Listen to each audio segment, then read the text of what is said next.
যার কোনো না কোনো কারণবশত হয়তো বন্ধ হয়ে গিয়েছিল। আর এখানে পজিশনটাও খুব সুন্দর, খুঁজতে খুঁজতে মা একদম আমার ঘরের কাছেই চলে আসলো। আমি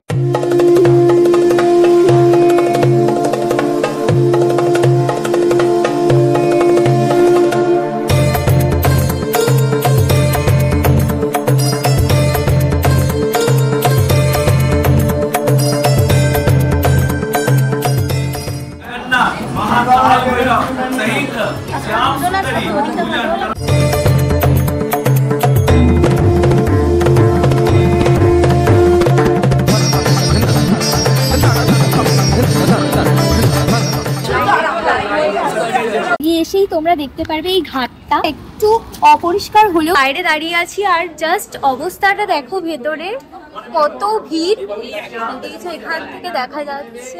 high guys, welcome back to my YouTube channel Anisha Ghosh official. আশা করছি যে তোমরা সবাই খুব ভালো আছো। আর আজকে আমি কিন্তু যাচ্ছি জয়মা শ্যামসুন্দরীর উদ্বোধন হওয়া নতুন মন্দিরে। আর আমি এটাও জানি যে আমার মতো তোমরাও অপেক্ষা করেছিলে মায়ের নতুন মন্দির উদ্বোধন হওয়ার জন্য। আর আজকের এই ভিডিওতে কিন্তু থাকবে নতুন মন্দিরের সমস্ত রকম তথ্য, যেমন মায়ের নতুন মন্দিরটি কোথায় অবস্থিত এবং কটা থেকে কটা পর্যন্ত খোলা রয়েছে, আর ভোগ প্রসাদের ব্যবস্থা সেই আগের মতো রয়েছে কিনা। তো চলো স্কিপ না করে পুরো ভিডিওটা দেখতে থাকো আর চ্যানেলটাকে অবশ্যই করে সাবস্ক্রাইব করে দিও। তো দেখতেই পাচ্ছ আমি এখন রয়েছি ঠিক রুবির মোড়ে। আর এখান থেকে তোমরা মুকুন্দপুর যাওয়ার যে কোনো বাস বা অটো ধরে নিতে পারো। মাথায় রেখো তোমাদের নামতে হবে মুকুন্দপুর রোডে। আর তোমরা যদি মেট্রো করে যেতে চাও তাহলে দমদম থেকে কবি সুভাষে নামতে হবে। আর কবি সুভাষ থেকে যে কোনো অরেঞ্জ লাইনের মেট্রো ধরে তোমরা চলে আসতে পারো জ্যোতিরিন্দ্র নন্দী মেট্রো স্টেশনে। মুকুন্দপুরের রোডে তোমরা যদি নামো বাস বা অটো করে, তাহলে বিশ্ব বাংলা সরণির ঠিক অপোজিটে যেই রাস্তাটা গেছে সেই রাস্তা ধরে তোমাদের এগিয়ে যেতে হবে। আর রাস্তার বাহাতে কিন্তু পড়বে অভিদীপ্তা নামক একটি কমপ্লেক্স। আর এই অভিদীপ্তা কমপ্লেক্সের গেট নাম্বার 2 এর ঠিক অপোজিটেই রয়েছে institute of management study IMS। আর এর পাশের গলিটা ধরেই তোমাদের সিধা এগিয়ে যেতে হবে। আর তারপরেই দেখতে পারবে ভ্যারাইটি স্টোর্স নামের একটি মুদিখানা দোকান। আর তার ঠিক বাঁ হাতের রাস্তা ধরে সিধা গেলেই পড়বে মায়ের এই নতুন মন্দিরটি। আর দেখতেই পাচ্ছ মন্দিরের সামনে কিন্তু বড় বড় করে লেখা রয়েছে জয় মা শ্যামসুন্দরী মন্দির। তো চলো এবার মন্দিরে প্রবেশ করা যাক। তো আমি আর শুভ মেজো বাইরে দাঁড়িয়ে আছি আর জাস্ট অবস্থাটা দেখো, ভেতরে কত ভিড় এখান থেকে দেখা যাচ্ছে। তো এই ডান দিকের গলিটা দিয়ে ঢুকলে তোমরা এই মহাদেবের দর্শন করতে পারবে। আর এখানে তো মায়ের মন্দির, যেখানে এখন অঞ্জলি চলছে। এই যে নৃসিংহদেবের মূর্তি, তার সামনে সবাই ধূপকাঠি মোমবাতি জ্বেলে আরতি করছে। তো আমাদের লাইনটা অনেকটাই এগিয়ে এসছে, যতটা ভেবেছিলাম ততটা লেট হবে না। আর ভেতরের অবস্থাটা তোমাদের একটু দেখাই।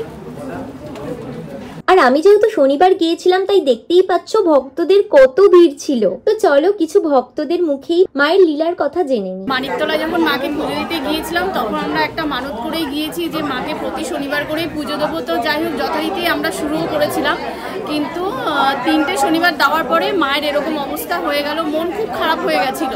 তো এবার ভেবেছি যে না, মা ঠিক কোথাও না কোথাও ঠিক আসবেই। আর দেখো ঠিক তাই হলো, খুঁজতে খুঁজতে মা একদম আমার ঘরের কাছেই চলে আসলো। আমি অনেক দূরে যেতাম পুজো দিতে। মা সবার ভালো করুক, মঙ্গল করুক, সবাই ভালো থেকে সুস্থ থেকো। তো এখানে আমি দুবার এসেছিলাম, দেন আবার আজকে এসেছি যখন সুকিয়া স্ট্রিটে ছিল, যার কোনো না কোনো কারণবশত হয়তো বন্ধ হয়ে গিয়েছিল। কিন্তু আমার একটা তো প্রে ছিল, সেটা যেহেতু পূর্ণ হয়েছে, জাস্ট 2 দিন হলো জানতে পেরেছি, দেন আমি আবার এসেছি। এ মা জগৎ সুন্দরী যাকে বলে, ভীষণ ভালো লাগে। আপনারাও আসবেন, যারা আসেননি প্লিজ দয়া করে আসবেন এবং দেখবেন, অসম্ভব ভালো। এখানে এত সুন্দর ভোগ, এত সুন্দর নিষ্ঠা হয়, পুজো করা হয় এবং পার্ট বাই পার্ট প্রত্যেককে অঞ্জলি দিয়ে পুজো করানো হয়। এর জন্য এই মন্দির ভীষণ ভালো, প্রচুর লোকের সমাগম হয়। আমিও এসেছি, আপনারাও আসবেন। আগের মন্দিরে যেরকম দুবেলা ভক্তদের ভোগ প্রসাদ দেওয়া হতো, একই নিয়মে এই মন্দিরেও কিন্তু ভক্তদের দুবেলা ভোগ প্রসাদ দেওয়া হয় ফ্রি অফ কস্টে। এই মন্দির কিন্তু সকাল 8টা থেকে দুপুর 1টা পর্যন্ত এবং বিকেল 4টে থেকে রাত্রি 9টা পর্যন্ত খোলা রয়েছে প্রতিদিনই। তো সবাই আসুন এবং মাকে দর্শন করে যান। আর তার সাথে সাথে অবশ্যই করে ভোগ প্রসাদ গ্রহণ করবেন। কিন্তু মাকে মেনই পুজো দিতে হয় চাল কলা দিয়ে, তাই আমি এখান থেকে চাল কলা কিনে নিয়েছিলাম এবং চকলেট, আর তার সাথে ফুলের মালা এবং ধূপকাঠি। আর তোমরা যদি চাও তো পূজা সামগ্রী এখান থেকেও নিতে পারো আর বাড়ি থেকেও নিয়ে আসতে পারো।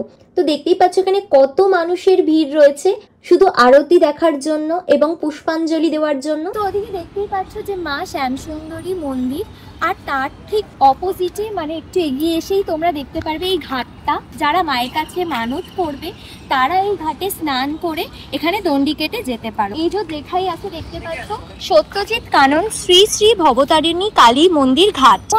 ঘাটের অবস্থা একটু অপরিষ্কার হলেও খুব তাড়াতাড়ি শুনেছি যে পরিষ্কার করে দেওয়া হবে ভক্তদের জন্য, যাতে তারা ভালোভাবে মায়ের কাছে পুজো দিতে পারে এবং ঘাটে স্নান করতে পারে।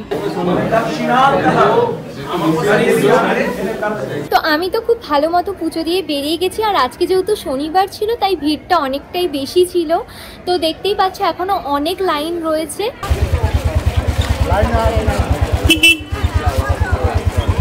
দুটো লাইন পড়েছে, একটা হচ্ছে পুজো দেওয়ার আর একটা হচ্ছে ভোগ গ্রহণ করার। যারা আসতে চাইছো মায়ের নতুন মন্দিরে অবশ্যই মায়ের কাছে এসে নিজেরা পুজো দিয়ে যেও। আজকের ভিডিওটা যদি তোমাদের ভালো লেগে থাকে অবশ্যই আমার চ্যানেলটাকে সাবস্ক্রাইব করে ভিডিওটাকে লাইক শেয়ার করে দিও। আজকের মতো বাই।